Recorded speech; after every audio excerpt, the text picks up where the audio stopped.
ನೀವ್ ಯಾವತ್ತಾದ್ರೂ ಸೆಕೆಂಡ್ಸ್ ಗಾಡಿನ ತಗೊಳ್ಳೋದಾಗ್ಲಿ ಅಥವಾ ಮಾರೋದಾಗ್ಲಿ ಮಾಡಿದೀರಾ? ಹಾಗಾದ್ರೆ ಈ ವಿಷಯ ನಿಮ್ಗೆ ಗೊತ್ತಿರ್ಲೇಬೇಕು. ಆಕ್ಸಿಡೆಂಟ್ ಆದ ಗಾಡಿಗಳಿಗೆ ಹೆಚ್ಚಾಗಿ ದುಡ್ಡು ಬರಲ್ಲ, ಎಷ್ಟಕ್ ಬಂದ್ರೆ ಅಷ್ಟಕ್ಕೆ ಕೊಟ್ಬಿಡು ಅಂತ ಹೇಳೋದನ್ನ ನಾವು ಕೇಳಿದೀವಿ. ಆದ್ರೆ ಇದು ಯಾಕೆ ಅಂತ ನಿಮಗೆ ಗೊತ್ತಿದ್ಯಾ? ಗೊತ್ತಿಲ್ಲ ಅಂದ್ರೆ ಇಲ್ಲಿ ಹೇಳ್ತೀನಿ ಕೇಳಿ. ಯಾಕೆಂದ್ರೆ ಆ ಗಾಡಿಗಳಲ್ಲಿ ಸತ್ತವ್ರ ಆತ್ಮ ಇರುತ್ತೆ ಅಥವಾ ಅದರಲ್ಲಿ ಗಾಳಿ ಇರುತ್ತೆ ಅಂತಾರೆ. ಆಕ್ಸಿಡೆಂಟ್ ಆದ ಗಾಡಿ ಮತ್ತೆ ಮತ್ತೆ ಆಕ್ಸಿಡೆಂಟ್ ಆಗೋ ಚಾನ್ಸಸ್ ಇದೆ ಅನ್ನೋದು ಕೆಲವರ ನಂಬಿಕೆ. ಹಾಗಾಗಿ ಈ ಆಕ್ಸಿಡೆಂಟ್ ಆಗಿರೋ ಗಾಡಿಗಳಿಗೆ ಹೆಚ್ಚಾಗಿ ವ್ಯಾಲ್ಯೂ ಇರಲ್ಲ. ಆದ್ರೆ ಇಲ್ಲೊಂದು ಬೈಕ್ ಇದೆ, ಇದು ಆಕ್ಸಿಡೆಂಟ್ ಆಗಿರೋ ಜಾಗದಿಂದ ಎಷ್ಟು ಸಲ ತಗೊಂಡು ಹೋದ್ರು ಮತ್ತೆ ಮತ್ತೆ ಅದೇ ಜಾಗಕ್ಕೆ ತನಗ್ ತಾನೇ ಬರ್ತಿದೆ ಅಂತೆ. ಹೌದು, ನೀವು ಕೇಳಿದ್ ನಿಜ. ಈ ಗಾಡಿ ಎಷ್ಟೇ ಸಲ ಆ ಜಾಗದಿಂದ ಬೇರೆಯವ್ರು ತಗೊಂಡೋದ್ರು ತನಗ್ ತಾನೇ ಯಾರ್ದೇ ಸಹಾಯ ಇಲ್ದಿರ ಅದೇ ಜಾಗಕ್ಕೆ ವಾಪಸ್ ಬರ್ತಿದೆ ಅಂತೆ. ಅಸಲ್ಗೂ ಯಾವ್ದು ಈ ಗಾಡಿ, ಇದರ ಹಿಂದೆ ಇರೋ ಕತೆ ಏನು ಅನ್ನೋದನ್ನ ಇವತ್ತಿನ ನಮ್ಮ ಎಪಿಸೋಡ್ ಅಲ್ಲಿ ನೋಡೋಣ.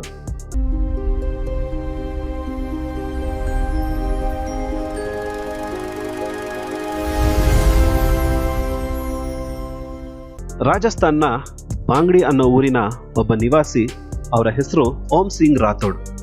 ಅವರನ್ನು ಓಂ ಬನ್ನ ಅಂತಾನೂ ಕರಿತಿದ್ರು. ಅವರಿಗೆ ಅವರ ಬುಲೆಟ್ ಅಂದ್ರೆ ಪಂಚಪ್ರಾಣ. ಎಲ್ಲಿಗೆ ಹೋದ್ರು ತಮ್ಮ ಬುಲೆಟ್ ಮೇಲೆ ಹೋಗ್ತಿದ್ರಂತೆ. ಹಾಗೆ ಅವರು ತಮ್ಮ ಬುಲೆಟ್ನ ತಮ್ಮ ಸ್ವಂತ ಮಗನ ಥರ ನೋಡ್ಕೋತಿದ್ರು. ಆ ಗಾಡಿಗೆ ಒಂದು ಸಣ್ಣ ಸ್ಕ್ರ್ಯಾಚ್ ಆಗಲಿ ಅದ್ರ ಮೇಲೆ ಧೂಳಾಗಲಿ ಇರೋದಕ್ಕೆ ಅವ್ರು ಬಿಡ್ತಿರ್ಲಿಲ್ಲ. ಅವರು ಸ್ಮಾರ್ಟ್ ಆಗಿ ರೆಡಿಯಾಗಿ ತಮ್ಮ ಬುಲೆಟ್ ಗಾಡಿ ಮೇಲೆ ಸೌಂಡ್ ಮಾಡಿಕೊಂಡು ಹೋಗೋದನ್ನ ನೋಡೋದೆ ಕಣ್ಣುಗಳಿಗೆ ಒಂದು ಖುಷಿ ಅನ್ನೋದನ್ನ ಸ್ಥಳೀಯರು ಹೇಳ್ತಾರೆ. ಹೀಗೆ ಒಂದಿನ ಅವರು ತಮ್ಮ ಬಾಂಗ್ಡಿ ಊರಿಂದ ಚೋಟಿಲ ಅನ್ನೋ ಊರಿಗೆ ರೆಡಿಯಾಗಿ ತಮ್ಮ ಬುಲೆಟ್ ಮೇಲೆ ಹೋಗ್ತಿದ್ರು. ಅದು 2ನೇ ಡಿಸೆಂಬರ್ 1990. ಅವರು ಹೋಗುವಾಗ ಅದ್ಯಾಕೋ ಗೊತ್ತಿಲ್ಲ, ಅವತ್ತಿನ ದಿನ ಅವರಿಗೆ ತಮ್ಮ ಬೈಕ್ ಮೇಲೆ ಕಂಟ್ರೋಲೇ ಸಿಗ್ಲಿಲ್ಲ. ಹೀಗೆ ಕಂಟ್ರೋಲ್ ತಪ್ಪಿದ ಬೈಕು ರೋಡ್ನಲ್ಲಿ ಬ್ಯಾಲೆನ್ಸ್ ತಪ್ಪಿ ಆ ಗಾಡಿ ಮರಕ್ಕೆ ಗುದ್ದಿ ಪಕ್ಕದಲ್ಲಿರೋ ಕಂದಕಕ್ಕೆ ಬಿತ್ತು. ಅದೇ ಆಘಾತದಲ್ಲಿ ಓಂ ಬನ್ನ ಅವರ ಪ್ರಾಣ ಪಕ್ಷಿ ಕೂಡ ಹಾರಿ ಹೋಗಿ. ಸರಿ, ಆಕ್ಸಿಡೆಂಟ್ ನ ಬಗ್ಗೆ ಪೊಲೀಸರಿಗೆ ಕಂಪ್ಲೇಂಟ್ ಹೋಗುತ್ತೆ. ಪೊಲೀಸರು ಕೂಡ ಸ್ಥಳಕ್ಕೆ ಬಂದು ಸ್ಥಳದ ಪರಿಶೀಲನೆ ಮಾಡಿ ಆ ಗಾಡಿನ ಪೊಲೀಸ್ ಸ್ಟೇಷನ್ಗೆ ತಗೊಂಡು ಹೋಗಿ ಎಲ್ಲಾ ಬೈಕ್ಗಳನ್ನ ಹಾಕೋ ಹಾಗೆ ಈ ಬೈಕ್ನ ಕೂಡ ಆಕ್ಸಿಡೆಂಟ್ ಆಗಿರೋ ಗಾಡಿಗಳ ಜಾಗದಲ್ಲಿ ಹಾಕಿ ಕೇಸ್ನ ಕ್ಲೋಸ್ ಮಾಡಿದ್ರು. ಆದ್ರೆ ಅಸಲಿ ಕತೆ ಇಲ್ಲಿ ಶುರು ಆಯ್ತು. ಕೇಸ್ ಕ್ಲೋಸ್ ಮಾಡಿದ ಪೊಲೀಸರು ಬೆಳಗ್ಗೆ ಬಂದು ಎಂದಿನಂತೆ ಸ್ಟೇಷನ್ ಬಾಗಿಲು ತೆಗೆದಾಗ ಅಲ್ಲಿ ಅವರಿಗೆ ಒಂದು ಆಘಾತ ಕಾದಿತ್ತು. ಅದೇನು ಅಂದ್ರೆ ಆ ಬೈಕ್ ಆ ಸ್ಥಳದಲ್ಲಿ ಇರ್ಲಿಲ್ಲ. ಸರಿ, ಪೊಲೀಸರಿಗೆ ಅನುಮಾನ ಬರಕ್ಕೆ ಪ್ರಾರಂಭ ಆಯ್ತು. ಯಾರೋ ಈ ಬೈಕ್ನ ಕದ್ದಿರ್ಬೋದು ಅಂತ ಹೇಳಿ ಇನ್ನೇನು ಇನ್ವೆಸ್ಟಿಗೇಷನ್ ಸ್ಟಾರ್ಟ್ ಮಾಡಬೇಕು ಅನ್ನೋಷ್ಟರಲ್ಲಿ ಇವರಿಗೆ ಒಂದು ಕಾಲ್ ಬರುತ್ತೆ. ಅದೇನು ಅಂದ್ರೆ, ನೀವು ನೆನ್ನೆ ತಗೊಂಡೋದ ಬೈಕು ಆಕ್ಸಿಡೆಂಟ್ ಆದ ಅದೇ ಸ್ಥಳದಲ್ಲಿದೆ ಅಂತ ಆ ಫೋನ್ ಮಾಡಿದ ವ್ಯಕ್ತಿ ಹೇಳಿದ್ರು. ಸರಿ, ಪೊಲೀಸರಿಗೆ ಇದೇನ್ ನಡೀತಿದೆ ಅಂತ ಗೊತ್ತಾಗ್ಲಿಲ್ಲ. ಆ ಸ್ಥಳಕ್ಕೆ ಹೋಗಿ ನೋಡಿದಾಗ ನಿಜಕ್ಕೂ ಆ ಬೈಕ್ ಅದೇ ಜಾಗದಲ್ಲಿ. ಪೊಲೀಸರು ಯಾರೋ ಕತ್ಕೊಂಡು ಹೋಗ್ಬೇಕಾದ್ರೆ ಈ ಬೈಕನ್ನ ಇಲ್ಲಿ ಬಿಟ್ಟು ಹೋಗಿರ್ಬೋದು ಅಂತ ಹೇಳಿ ಆ ಬೈಕ್ನ ಮತ್ತೆ ಪೊಲೀಸ್ ಸ್ಟೇಷನ್ಗೆ ವಾಪಸ್ ತಗೊಂಡು ಹೋಗ್ತಾರೆ. ಸರಿ, ಅವತ್ತು ಕೂಡ ಸ್ಟೇಷನ್ ಕ್ಲೋಸ್ ಮಾಡಿ ಮನೆಗೆ ಹೋಗಿ ಬೆಳಗ್ಗೆ ಬಂದು ನೋಡಿದಾಗ ಮತ್ತೆ ಆ ಬೈಕ್ ಅಲ್ಲಿ ಇರ್ಲಿಲ್ಲ. ಸರಿ, ಪೊಲೀಸರು ಮತ್ತೆ ಆ ಸ್ಥಳಕ್ಕೆ ಹೋಗಿ ನೋಡಿದಾಗ ಬೈಕ್ ಮತ್ತೆ ಅದೇ ಸ್ಥಳದಲ್ಲಿತ್ತು. ಈ ಸಲ ಪೊಲೀಸರಿಗೆ ಕೋಪ ಬಂದು ಆ ಬೈಕ್ ನ ವಾಪಸ್ ತಗೊಂಡ್ ಬಂದು ಅದರಲ್ಲಿ ಇದ್ದಂತ ಪೆಟ್ರೋಲ್ನೆಲ್ಲ ಖಾಲಿ ಮಾಡಿ ಅದಕ್ಕೆ ಚೈನ್ ಹಾಕಿ ಅದಕ್ಕೆ ಬೀಗನ್ ಕೂಡ ಹಾಕಿ ಇಟ್ರು. ಸರಿ, ಮಾರನೇ ದಿನ ಮತ್ತೆ ಬಂದು ನೋಡಿದಾಗ ಮತ್ತೆ ಆ ಗಾಡಿಯಲ್ಲಿ ಇರ್ಲಿಲ್ಲ. ಸರಿ, ಈ ಸ್ಥಳಕ್ಕೆ ಬಂದು ನೋಡೋಣ ಅಂದ್ರೆ ಗಾಡಿ ಮತ್ತೆ ಅದೇ ಸ್ಥಳದಲ್ಲಿ ಬಂದು ನಿಂತಿದೆ. ಇದನ್ನ ನೋಡಿದ ಪೊಲೀಸರಿಗೆ ತುಂಬಾ ಶಾಕ್ ಹಾಗೆ ಭಯ ಕೂಡ ಆಯ್ತು. ಈಗ ಪೊಲೀಸರು ಮತ್ತೆ ಆ ಬೈಕ್ ನ ವಾಪಸ್ ತಗೊಂಡೋಗೋ ಸಾಹಸ ಮಾಡ್ಲಿಲ್ಲ. ಈ ಬೈಕಲ್ಲಿ ಏನೋ ಇದೆ ಅಂತ ಹೇಳಿ ಆ ಬೈಕ್ ನ ಅದೇ ಸ್ಥಳದಲ್ಲಿ ಬಿಟ್ಟು ತಮ್ಮ ಪೊಲೀಸ್ ಸ್ಟೇಷನ್ಗೆ ಮರಳಿ ಬಿಡ್ತಾರೆ. ಸರಿ, ವಿಷಯ ಇಷ್ಟು ನಡೆದ್ಮೇಲೆ ಜನಗಳ ಕಿವಿಗೆ ತಲುಪದೇ ಇರತ್ತಾ?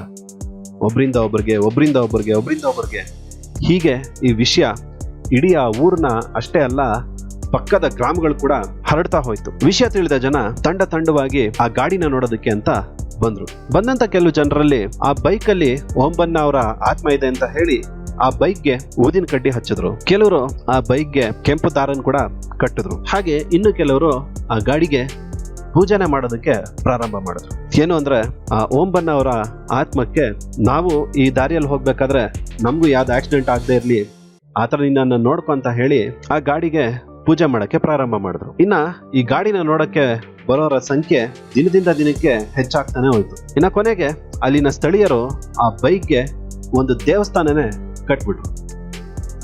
ಇನ್ನು ಇಷ್ಟು ಹೇಳಿದ್ಮೇಲೆ ಆ ದೇವಸ್ಥಾನನ ತೋರಿಸ್ದೇ ಇರ್ತೀನ. ಅದನ್ನ ನೋಡೋಕ್ಕೂ ಮುಂಚೆ ನನ್ನ ಕಡೆಯಿಂದ ಒಂದು ಸ್ಮಾಲ್ ರಿಕ್ವೆಸ್ಟ್. ಈ ವಿಡಿಯೋ ನಿಮ್ಗೆ ಇಷ್ಟ ಆಗಿದ್ರೆ ಇದಕ್ಕೊಂದು ಲೈಕ್ ಕೊಡಿ. ಆಗ ಈ ವಿಡಿಯೋ ಹೆಚ್ಚಿನ ಜನಕ್ಕೆ ತಲುಪೋದಕ್ಕೆ ಸಹಾಯ ಆಗುತ್ತೆ. ನೀವು ಇನ್ನೂ ನನಗೆ ಸಪೋರ್ಟ್ ಮಾಡಬೇಕಂದ್ರೆ ಇದನ್ನ ನಿಮ್ಮ ಸ್ನೇಹಿತರ ಜೊತೆ ಶೇರ್ ಮಾಡಿ.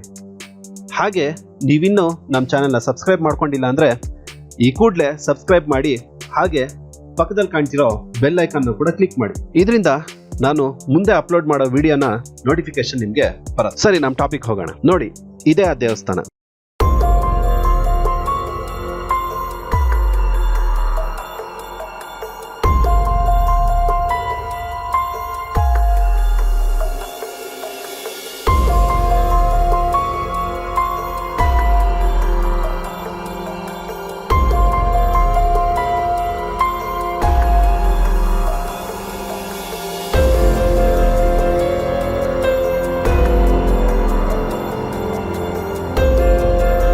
ಈ ದೇವಸ್ಥಾನ ಇರೋದು ರಾಜಸ್ಥಾನ್ನ ನ್ಯಾಷನಲ್ ಹೈವೇ 65ರಲ್ಲಿ ಬರೋ ಪಾಲಿ ಅನ್ನೋ ಊರಿನಿಂದ 20 ಕಿಲೋಮೀಟರ್ ದೂರದಲ್ಲಿರೋ ಚೋಟಿಲಾ ಅನ್ನೋ ಹಳ್ಳಿಯಲ್ಲಿ. ಅಲ್ಲಿಗೆ ಹೋದ್ರೆ ಓಂ ಬನ್ನ ಅನ್ನೋ ದೇವಸ್ಥಾನ ನಿಮ್ಗೆ ಸಿಗತ್ತೆ. ಅಲ್ಲಿ ಒಂದು ರಾಯಲ್ ಎನ್ಫೀಲ್ಡ್ 350cc ಬುಲೆಟ್, ಅದರ ನಂಬರ್ RNJ773 ನಿಂತಿರೋದು ನಿಮಗ್ ಕಾಣಿಸುತ್ತೆ. ನಾವು ಇದುವರೆಗೂ ಮಾತಾಡ್ಕೊಂಡ ಬುಲೆಟ್ ಗಾಡಿ ಇದೇನೆ. ಇಲ್ಲಿಗೆ ಜನ ತಮ್ಮ ಪ್ರಯಾಣ ಸುಖಕರವಾಗಿರ್ಲಿ ಅಂತ ಪೂಜೆ ಮಾಡೋದಕ್ಕೆ ಬರ್ತಾರೆ. ಹಾಗೆ ಆ ದಾರಿಲಿ ಹೋಗ್ಬೇಕಾದ್ರೆ ಇಲ್ಲಿಗೆ ಭೇಟಿ ನೀಡದೆ ಹಾಗೆ ಹೋದ್ರೆ ಅವ್ರಿಗೆ ದಾರಿಲಿ ಗಂಡಾಂತರ ಕಾದಿರುತ್ತೆ ಅನ್ನೋ ಒಂದು ನಂಬಿಕೆ ಕೂಡ ಇದೆ. ಇನ್ನ ಇಲ್ಲಿಗೆ ಬರೋ ಭಕ್ತಾದಿಗಳು ಗಾಡಿಗೆ ಸಾಷ್ಟಾಂಗ ನಮಸ್ಕಾರ ಮಾಡಿ ಅದಕ್ಕೆ ಊದಿನ ಕಡ್ಡಿ ಹಚ್ಚಿ, ಹಾಗೆ ಆ ಗಾಡಿಗೆ ಕೆಂಪು ದಾರನ ಕಟ್ಟಿ ತಮ್ಮ ಪ್ರಯಾಣದ ಬಗ್ಗೆ ಬೇಡ್ಕೊಳ್ತಾರೆ. ಹಾಗೆ ಇಲ್ಲಿ ತೆಂಗಿನಕಾಯಿ, ಹೂವು, ಸ್ವೀಟ್ಸ್, ಇನ್ನು ಕೆಲವರು ಆಲ್ಕೋಹಾಲ್ ಕೂಡ ಸಮರ್ಪಿಸ್ತಾರೆ. ಹಾಗೆ ಇಲ್ಲಿನ ಈ ಒಂದು ದೀಪ ಯಾವಾಗ್ಲೂ ಉರಿಯೋ ಹಾಗೆ ಕೂಡ ನೋಡ್ಕೊತಾರೆ. ಇದು ಫ್ರೆಂಡ್ಸ್ ರಾಜಸ್ಥಾನ್ನ ಓಂ ಬನ್ನ ಅಥವಾ ಬುಲೆಟ್ ಬಾಬಾ ಟೆಂಪಲ್ ನ ಕತೆ. ಇದ್ರ ಬಗ್ಗೆ ನಿಮ್ಗೆ ಏನ್ ಅನ್ಸ್ತು ಅನ್ನೋದನ್ನ ಕೆಳಗೆ ಕಮೆಂಟ್ ಸೆಕ್ಷನ್ ನಲ್ಲಿ ಕಮೆಂಟ್ ಮಾಡಿ. ಹಾಗೆ ನಿಮ್ ಫ್ರೆಂಡ್ಸ್ ಅಲ್ಲಿ ಬುಲೆಟ್ ಲವರ್ಸ್ ಇದ್ರೆ ಅವ್ರಿಗೂ ಕೂಡ ಈ ವಿಡಿಯೋನ ಶೇರ್ ಮಾಡಿ. ಹಾಗಾದ್ರೆ ನಾವು ಮತ್ತೆ ಸಿಗೋಣ ನಮ್ಮ ಮುಂದಿನ ವಿಡಿಯೋದಲ್ಲಿ ಇನ್ನಷ್ಟು ಕುತೂಹಲಕಾರಿ ಕತೆಗಳೊಂದಿಗೆ. ಅಲ್ಲಿ ತನಕ ನಗ್ತಾ ಇರಿ, ನಗಿಸ್ತಾ ಇರಿ, ಆರಾಮಾಗಿರಿ. ನಮ್ಮ ಚಾನೆಲ್ನ ಸಬ್ಸ್ಕ್ರೈಬ್ ಮಾಡೋದು ಮಾತ್ರ ಮರಿಬೇಡಿ.